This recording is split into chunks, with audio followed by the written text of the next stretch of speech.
Hey y'all, Mama Snark here. I'm going to do a little video that I've been meaning to do for quite some time now, but I'm going to do a video on motion sickness in Disney World. What rides to avoid, what different triggers are for it, how to help with it if you do get motion sick. I've done a motion sickness cruise video before, and I'll link that down below for you if you're interested on how I handle motion sickness on cruises, because I do get motion sick, and I've over the years developed techniques and things that kind of help me with it. But Disney World motion sickness is vastly different. So to start off, the number one ride everyone knows do not go on if you have the slightest bit of claustrophobia and or motion sickness is Mission Space. Just don't do it. Take that off your list. Don't even look at it. I've done both versions, green and orange. Last time I did it was about a decade ago when I was there with hubby on our engagement trip. Never again. Like, you literally cannot pay me money to do it. I won't do it. It's awful. So that out of the way, obviously that's a no-go. For me personally, I have found that my two biggest triggers on motion sickness is, number one, anything that just spins in a circle. Like, I can't do it. The teacups, obviously, no go for me.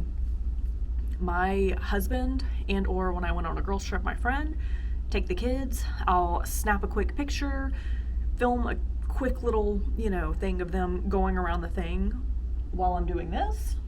And then as soon as I finish filming that, I turn around and face the other direction because I literally cannot look at them. Like, it triggers vertigo. It gives me migraines.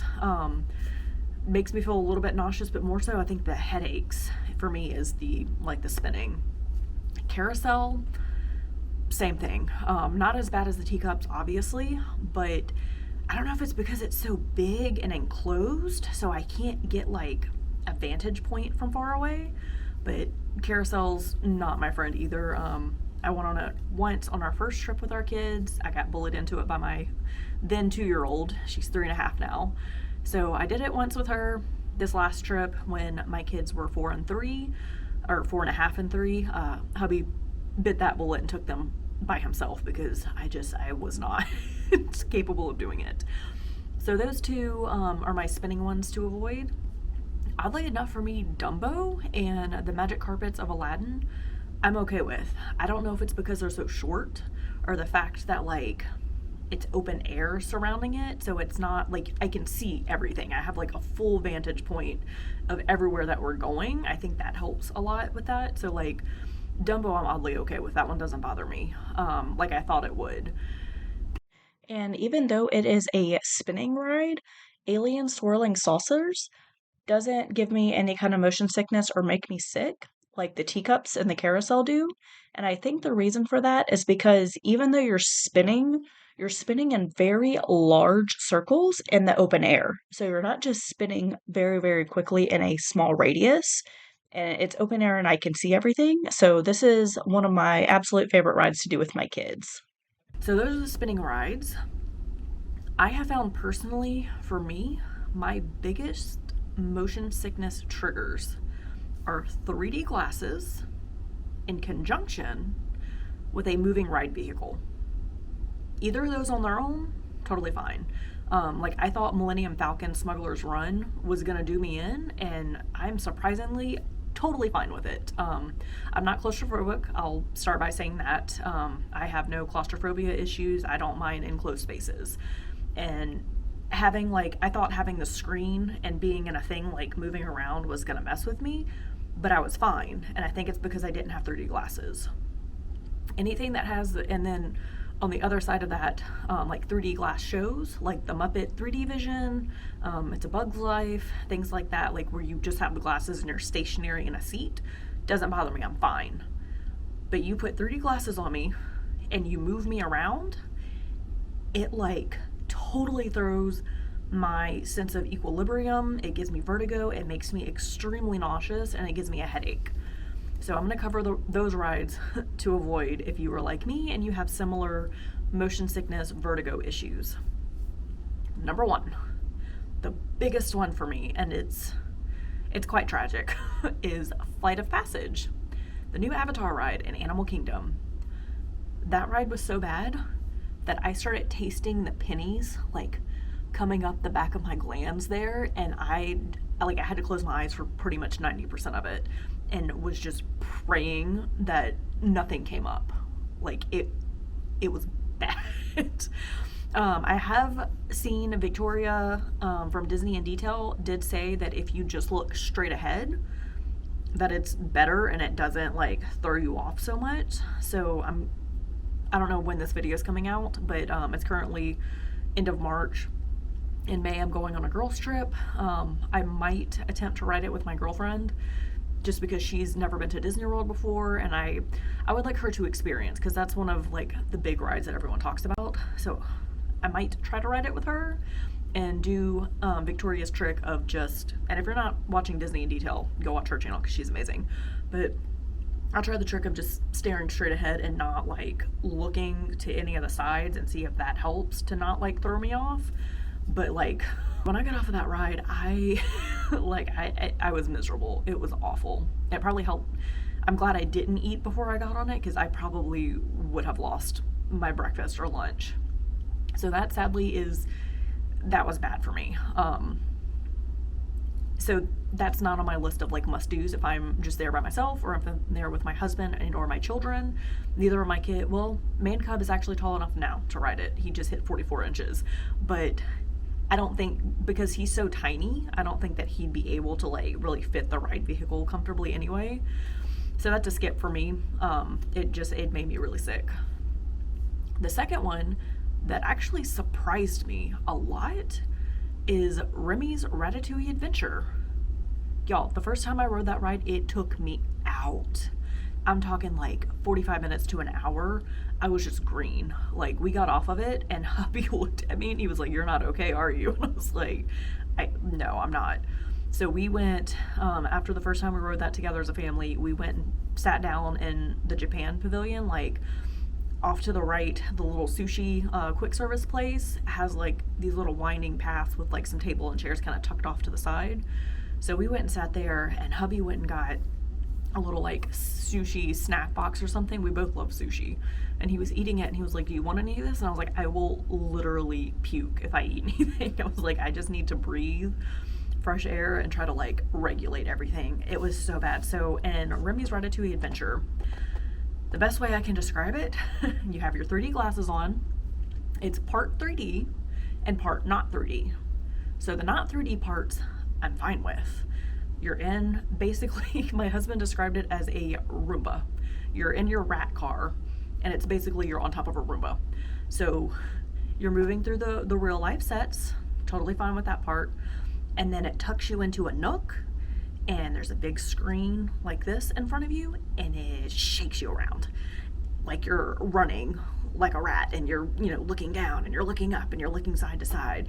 And then you back out of your nook, and you go through a real life set. That part I'm cool with. And then it shows you into another nook in front of a screen, and it shakes you around and moves you, and you got 3D glasses on. And that part, like, it was so bad. So I have actually learned I am capable of riding it now after our most recent trip. And then when I went again with Man Cub, I can ride it, but I don't put the 3D glasses on.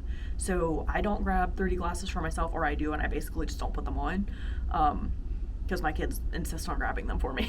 But don't put the glasses on. I'll open my eyes through the real life moving sets. That part, totally cool with, no issues.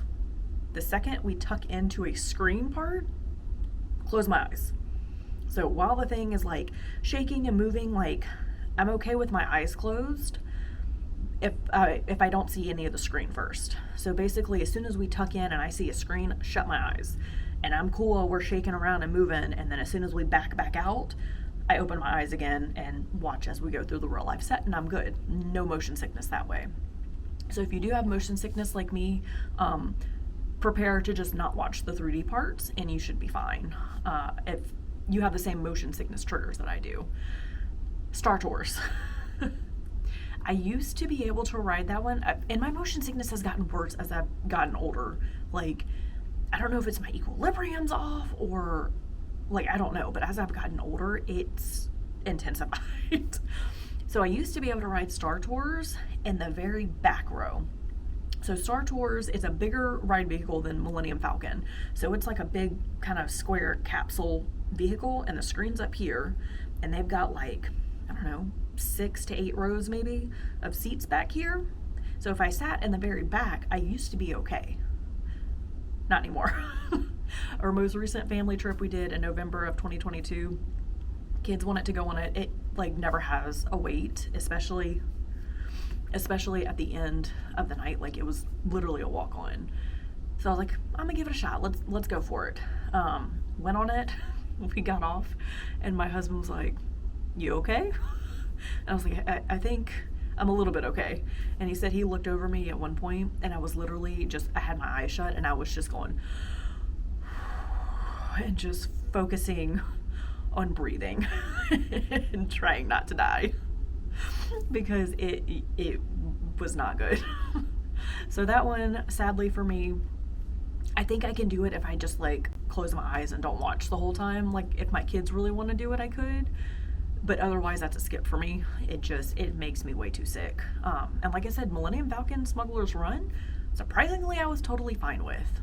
Didn't mess with me at all, even though it was a screen and a capsule like shaking me around. I was good. So those are my biggest ones. I'm trying to think if there's anything else. Obviously, Mission Space, that's a no-go. But yeah, those are pretty much the only rides at Disney World that like send me into a tailspin. Tips and tricks that you can do, other than, like I said, like the 3D parts, just don't look, close your eyes. Gin candies, or any kind of like ginger candy, ginger chew. They make like the pregnancy, like morning sickness, like candies and things like that. It's all basically the same thing. Ginger is a natural like nausea relief. It helps settle your digestive tract. It just kind of helps like regulate everything in there. So if I'm gonna do a ride that I know will potentially make me sick, and I'll insert a little clip here of me like showing before I get on, I will bring 2 Gin-Gins with me. One of them I will start eating and sucking on while we're in the line for it, like when we're getting close to boarding. That way I just kind of get the ginger into my system. And then as soon as we board and we're about to take off on whatever ride, I will eat the second one and suck on that while we're doing the ride, to hopefully like combat some of that nausea, and it does help a lot. So that's one trick that you can do. Another one, Mickey and Minnie's Runaway Railway, totally fine with. There's no 3D glasses, you're moving, there are screens to look at, totally fine, doesn't bother me.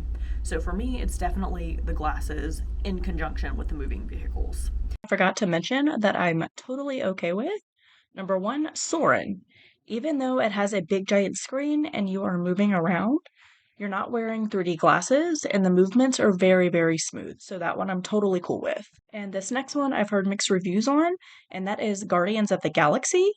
You are on a roller coaster track, but while you're moving through the roller coaster, your roller coaster car is spinning around from direction to direction so that you can look at a big giant screen while you're on it.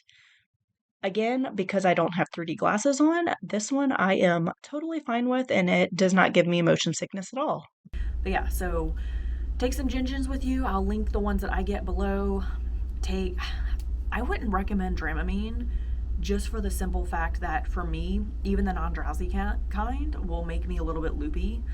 And especially if I'm there alone with my kids, I don't want to be like in any way incapacitated. I want to be on full alert when I'm with them. So for me, Dramamine's just not my favorite thing to take.